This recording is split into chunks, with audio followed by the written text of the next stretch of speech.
यो माया मेरो तिम्रै हो, यो माया मेरो तिम्रै हो, घर आउन आउन, घर आउन आउन। फुलहरू फुल्यो बादल फाट्यो, घाम लाग्यो आँगनमा, घाम लाग्यो आँगनमा, घाम लाग्यो आँगनमा, घाम लाग्यो आँगनमा, घर आउन आउन, घर आउन आउन। This is a song that calls the beloved ones to come home. The flowers has bloomed, the clouds has tore open, the sun has come in front of your front door, arrived in front of your front door. Please come home, beloved. This time is very hard time for many Nepalese people, and mostly for kids again. Every child in the world deserves opportunity to grow, that they can serve their community in the best way. But because of this earthquake, all these kids have challenging this challenge that they have never faced before. So my personal request to you all to keep sending your token of love to Nepal and people there. Our tour is starting here in Europe and Russia, many places we are going, and with the help of Deba Miten, we have started a campaign to help people, help villages and kids out in Nepal. And again, I thank you personally for being with us. Namaste. यो माया मेरो तिम्रै हो, यो माया मेरो तिम्रै हो, घर आउन आउन, घर आउन आउन। फुलहरू फुल्यो बादल फाट्यो, घाम लाग्यो आँगनमा, घाम लाग्यो आँगनमा, घाम लाग्यो आँगनमा, घाम लाग्यो आँगनमा, घर आउन आउन,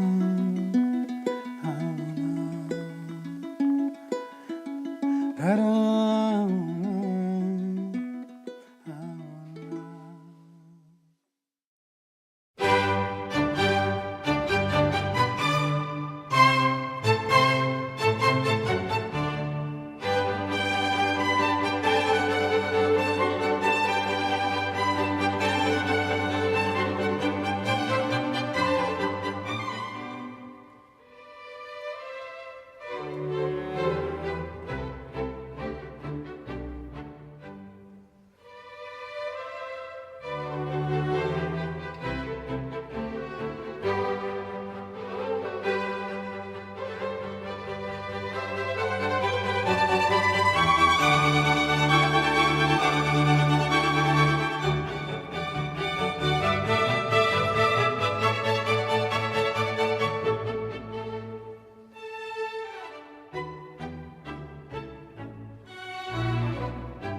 Zach Simeone with a news update. The death toll is approaching 4,000 following the devastating 7.8 magnitude earthquake that shook Nepal on April 25th, with aftershocks continuing in the days that followed. More than 3,800 are reported dead as of April 27th, and that number is expected to climb in the coming days as searches continue. Thousands are still missing, and data maps indicate that the damage covers an area greater than 1,500 miles, 2,500 kilometers, including Nepal, northern India, and southern China, according to the organization Maps of India.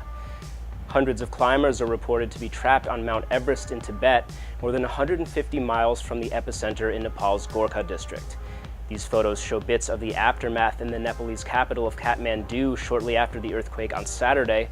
With the wounded being carried away, we see some of the structural damage and the emotional toll. Here we see the city continuing to manage on Sunday, with military personnel on site, along with efforts to provide food and shelter to those affected.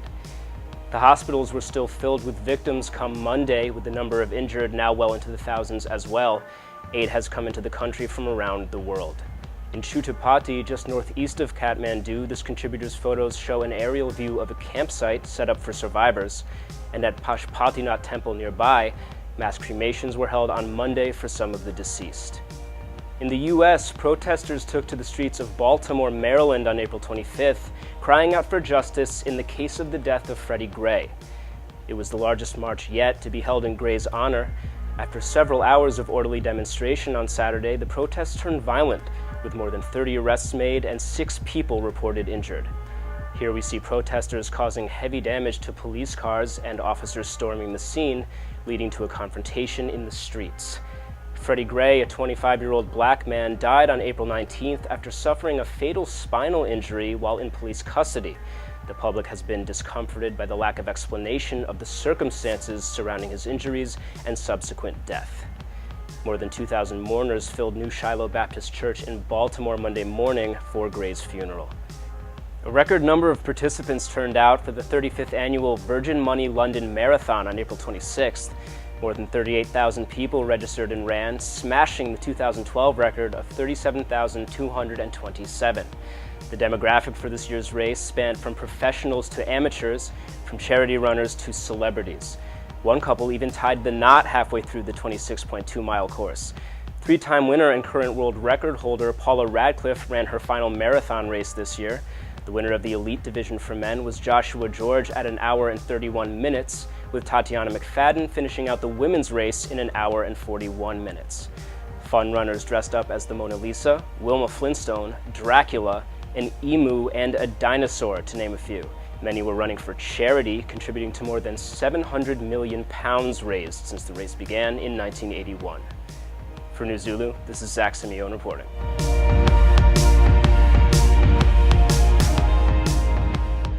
In the evening, I was at one of the major hospitals.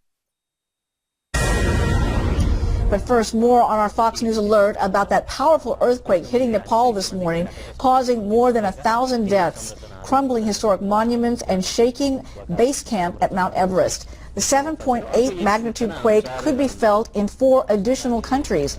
Joining us now on the phone from Kathmandu is GRN reporter Ramyata Limbu. She's joining us with an update on what's happening at this hour. Ramyata, thank you for joining us. Tell us what you are experiencing and seeing there in Kathmandu at this hour. Well, it's almost 10 o'clock. It's 10:30 at night here. So people, I think, but most people are outside their houses, like camped outside their houses under makeshift shelters, because there's still a lot of fear and terror that a larger quake might hit. Although we've been experiencing aftermath tremors just within the last 1 hour, I've already experienced 2. Early on in the evening, I was at one of the major hospitals of Kathmandu, and it was quite, chaotic, because there were more patients or more people coming in that the hospital actually has the capacity. The emergency was overflowing with serious cases, but what I saw outside was like makeshift, immediate emergency service centers being set up, people giving saline drips, people being administered first aid, because there's no place inside. I saw a gentleman with a broken back who was lying on a tarpaulin sheet, a plastic sheet on the ground, because there weren't enough beds. And I think he had to be moved to another hospital because there was not enough room. A lady was brought in, her baby was brought in because the house that they were in with another group of people, there were some prayers going on, had collapsed, and they were among the fortunate ones to be pulled out. But she was saying that she had no idea how many were still trapped inside. So it's still very difficult to say. I mean, the toll is rising, and I think the authorities, the public, everyone is still taking stock of the the seriousness, the severity of what has happened. How would you say the emergency response in and of itself is being handled at this time? I know you talked about the fact that hospitals are overcrowded at this point, but in terms of taking care of those survivors, getting food and water and blankets to people who may be in need, how do you respond? What's the response been like? I think it's been an extreme challenge. It's extremely challenging for the government, for the health authorities, for the public, because the magnitude of this earthquake was not expected. Although Nepal does fall on a seismic zone, and we've experienced quakes in the past. But when I was in the hospital, people were worried about for the patients there, or the extra number of patients. How do we we need water, we need food, we need blankets. And I met a member of parliament who was visiting, and he was basically kind of admitting that, there is very little presence of the government at the moment, in the hospital. I think volunteers were just coming in, young people pouring in, just trying to help, do whatever little they could do. And people are probably not, one person told me that she wouldn't probably even be going home. She'd rather spend that day or night in the hospital helping out there. Also, it would be safer for her than going back inside the house. It's obviously a chaotic and overwhelming situation. As I understand it, a number of temples and other sacred sites were affected as well?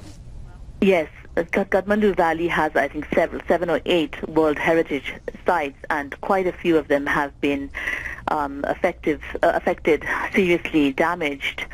There are pictures on Facebook and thing of them being completely demolished. These are like hundreds of years old, monuments. And one major monument, a landmark in Kathmandu, we call it Dharara. It's like a huge tower you can see from all around the valley. That has totally collapsed.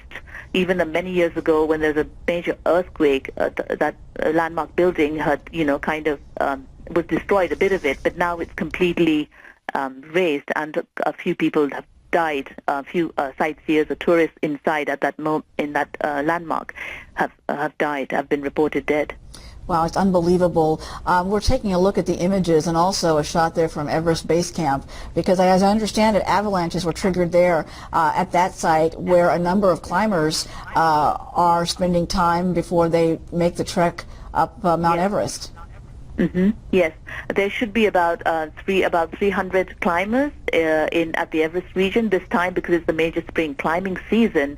I did earlier speak to a representative of the tourism ministry, and he did confirm that yes, several people had died, and rescue operations had been made difficult due to the weather. It's kind of cloudy, windy, so had been made difficult. Yeah, a lot of those climbers are people from around the world, including a number that come from the United States. So, Ramyata, I know this is a very tough situation for all involved and for you there trying to report on this story. Please keep us updated. A very devastating and difficult situation as we continue to report on the breaking news. Thank you so much for joining us. Thank you. Now, folks, after that report from Fox News, which is not current, I want to give you the current update from Asia Pacific. Nepal terrorized by aftershocks hampering relief efforts. A growing sense of despair spread through Kathmandu on Sunday as the devastated Nepali capital was convulsed by aftershocks that sent residents screaming into the streets where they were pelted by heavy rain. A day after, an earthquake killed more than 2,400 people and injured about 5,900 residents, grew frantic, and the government, entirely overwhelmed by the enormousness of the challenge facing the country, struggled to provide relief or much hope. Streets in parts of this city of about 1.2 million were impassable, not so much from quake damage, but because tens of thousands of people have taken up residence there. It was a strategy endorsed by the government. The already difficult situation in much of the capital, where safe shelters are scarce, was made worse Sunday when rains began to pour down on huddled masses. It is increasingly evident that authorities here were ill-equipped to rescue those trapped and would have trouble maintaining adequate supplies of water, electricity, and food. In my neighborhood, the police are conspicuous by their absence, said Sridhar Kothari of South Asia Center for Policy Studies in Kathmandu. There is not even a show of force to deter vandalism, which some reports say is on the rise. On Sunday, the government began setting up 16 relief stations across Kathmandu and the rest of the country while rescue operations continued. The relief stations are expected to ease distribution of water, food, and medicine, said Laxmi Prasad Dogkal, a spokesman at the Ministry of Home Affairs. Electricity has been intermittent at best in Kathmandu and absent entirely in other parts of Nepal, but that is not wholly unusual in a country where nighttime blackouts are routine.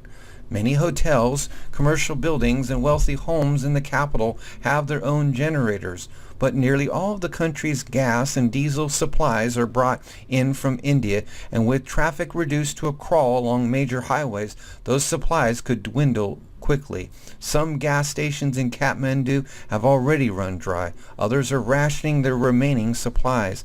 Thousands of Kathmandu's residents squatted on streets throughout the city, either because their homes had been destroyed or because continued aftershocks, including one of magnitude of 6.7, left them too afraid to go back inside.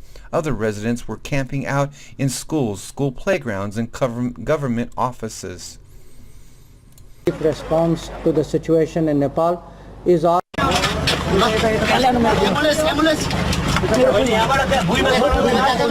We are working in this rescue program since 1 o'clock yesterday, and we are working here.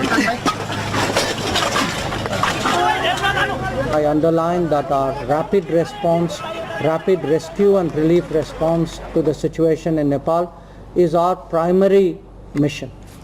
Now, since we are going in there, we are also obviously looking to bring back Indians and citizens of other countries where we have the space back to India. So far, our people have only gone into Kathmandu. We don't know the situation which is west of Kathmandu, where a lot of damage was done.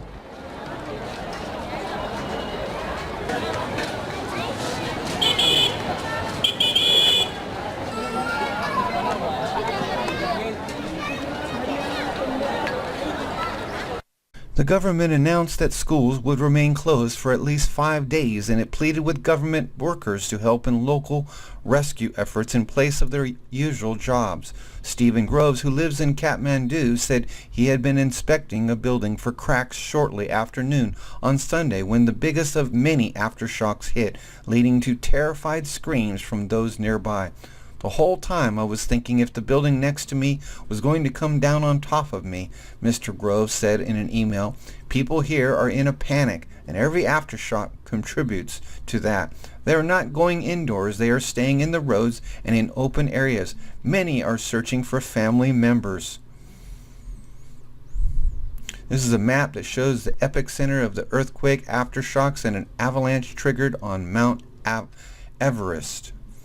Mr. Groves said he had gone to a hospital in the capital on Saturday, where hordes of people were lying on the ground outside the building, many with intravenous drips hooked up to their arms and shocked looks on their faces. The city was awash with rumors that the worst aftershocks were yet to come, and with fears of greater destruction in the countryside, large swaths of which remain unreachable by phone.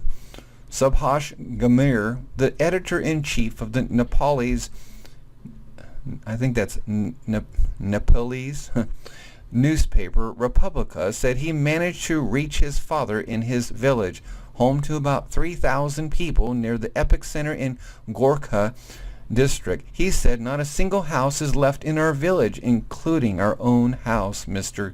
Gamir said.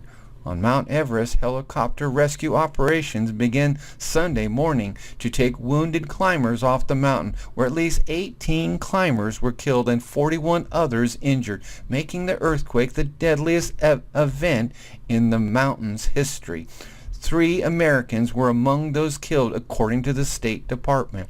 Aftershocks and small avalanches throughout the day Sunday continued to plague the nearly 800 people staying at the mountain base camp at higher elevation camps. I believe mountain base is at 17,000 feet. After posting on Twitter that he was fairly safe but stuck at the base camp, a climber, Jim Davidson, then provided a more alarming update from Camp 1, which is above the base camp. Here's Jim Davidson saying, "Just had our biggest aftershock yet here at C1 on Everest. Smaller than original quake, but glacier shook and avalanches." Nick Talbot, 39, was attempting to be the first person with cystic fibrosis to climb Mount Everest when a 100 to 200 yard wall of ice and snow came barreling toward him. "I ran away," he said in an interview. "I thought, there's no chance I can get away. I just had my socks on. It knocked me into the rocks. I got up and it knocked me over again," he said. He was evacuated by helicopter Sunday afternoon. He returned without anything but the clothes he was wearing. All of his belongings were buried by the avalanche. "I'm sure there will have been many fatalities just because the scale of it," he said. Tulasi Prasad Gautam, Director General of Nepal's Tourism Department, said he feared that continued aftershocks had trapped more climbers. In addition to the dead and injured, nearly 25 climbers who had been en route Saturday to Camp 2 from Camp 1 are missing. Actually, the tents are still there from some 20 to 25 climbers who were heading towards Camp 2 in the course of climbing practice, but they are not in contact. In a blog post Sunday, Eric Simonson of International Mountain Guide said the news from the Everest Base Camp was quite bleak, and that the company's encampment has been turned into a triage center, and our big dining tents are now being used as hospital tents. The tons and tons of falling ice going this vertical distance created a huge aerosol avalanche and accompanying air blast, he wrote. It is worth noting that over many expeditions we have never seen an avalanche from this area that was even remotely of this scale. Susan Parker Burns, a spokeswoman from the United States Embassy in Nepal, said Sunday in an email that a rescue and relief team from the United States Agency for International Development was sent by military transport to Nepal and that it would arrive on Monday. Also Sunday, the Israeli military said that it was preparing to send 2 Boeing 747s carrying 260 aid workers and more than 90 tons of cargo to Kathmandu. Now you see, who is helping the world out the most when they need help?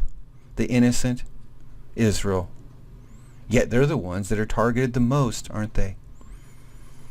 And hated. About 600 Israelis are believed to be in Nepal, a popular destination for young backpackers after their compulsory military service. Megan David Adam, Israel's National Emergency Medical Response Organization, had already sent an advance team of 10 paramedics and 2 doctors to Nepal. Nepal will most likely require significant help. The country's existing political discord is likely to hamper rescue and rebuilding efforts. The government has been barely functional for more than a decade, with politicians of just about every stripe fighting over the scraps of increasingly desperate economy. A 10-year civil war between Maoist parties and the government ended in 2006, but the resulting Constituent Assembly spent 4 years trying to write a constitution without success. Paralysis ensued until elections in November 2013 led to the unexpected rout of the previously dominant Maoists. Nepal's people had already become exhausted with the political paralysis, but those feelings could turn explosive if relief and rescue efforts fail in the coming weeks, analysts said. The fear of just such an outcome could spur an intense international relief effort as an odd collection of countries, including China, India, and United States, were already cooperating on pushing Nepal's politicians toward compromise.